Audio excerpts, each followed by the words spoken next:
Hey friend, welcome back to another Sage Audio video. Today we'll be discussing how to take a snare that's lacking or unimpressive and turn it into a huge and distinctive part of your mix. In my opinion, snares are seemingly the easiest thing to mix, but in actuality can become challenging very quickly.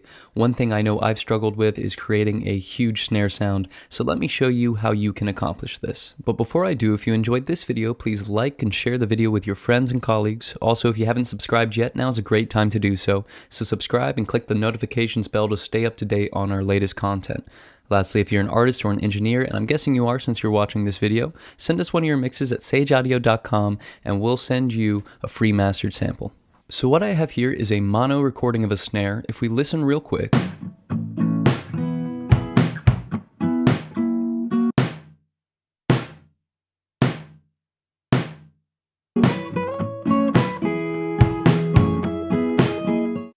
it's nothing that impressive. Now the snare is going to need some compression and equalization without a doubt, but for this video, I'm going to show you some temporal effects that are going to make this snare sound huge spatially.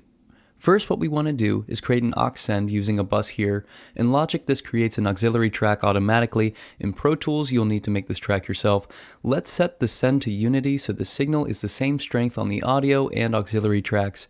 From here, let's add a reverb to the send, preferably a hall reverb, but use your ear and experiment later on. Next, let's set the reverb time to the tempo of the track. Here you can see that the tempo is 108 beats per minute. So let's do this quick equation. Let's take 60,000 and divide it by 108. That will give us a whole note of 555 milliseconds. If this equation is new to you and you'd like to see it explained further, check out our other video titled Use Your Compressor Musically. I'll leave the link in the description below for you if you want to go watch it. Now that the reverb tail or decay of the reverb will be in time with the track, set the parameters for your reverb.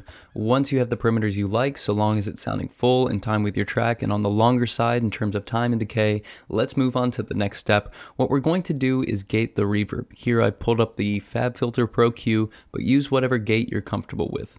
In the gate, we're going to set a quick attack and fast release time. The threshold as well as the ratio should be higher to avoid letting the tail of the reverb pass through the gate. I like to add a soft knee to minimize the chattering effect that can occur with gating.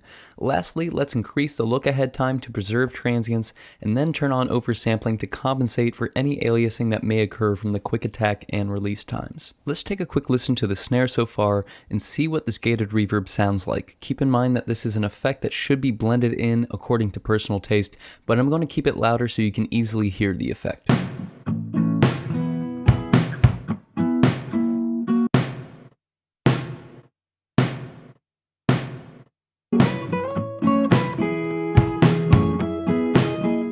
Already it's sounding better. We're getting a nice thickening from the reverb, and although it still sounds like reverb, the gate is truncating the tail. When blended in, it will be harder to distinguish that the reverb is in any way separate and in turn will translate as a large snare sound. From here, let's take this one step further. If you're happy with the sound you've gotten from this, feel free to stop here, but there is one more step I think could really be beneficial for creating an impressive snare. Essentially, what I want to do is thicken up the gated reverb. What I'm going to do is create another send, but from the auxiliary send. Like before, turn the send up to unity. On this new auxiliary track, let's add a delay. Now, just like with the reverb, let's set this delay to be in time with the tempo of the song. This H-delay plugin has that built in, so we can just use that function.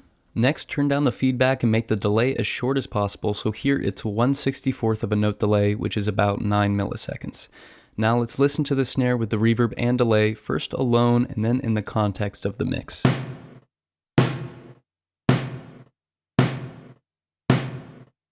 Now in the context of an unfinished mix.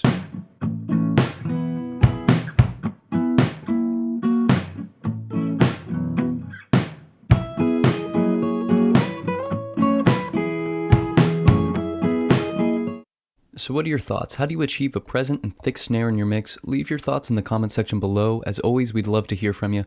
Also, if you have a moment to like and share this video, it would be greatly appreciated. If you haven't subscribed, now is a great time to do so. Lastly, if you're an artist or an engineer and you have a mix you need professionally mastered, send it to us at sageaudio.com and we'll send you a free mastered sample of that mix.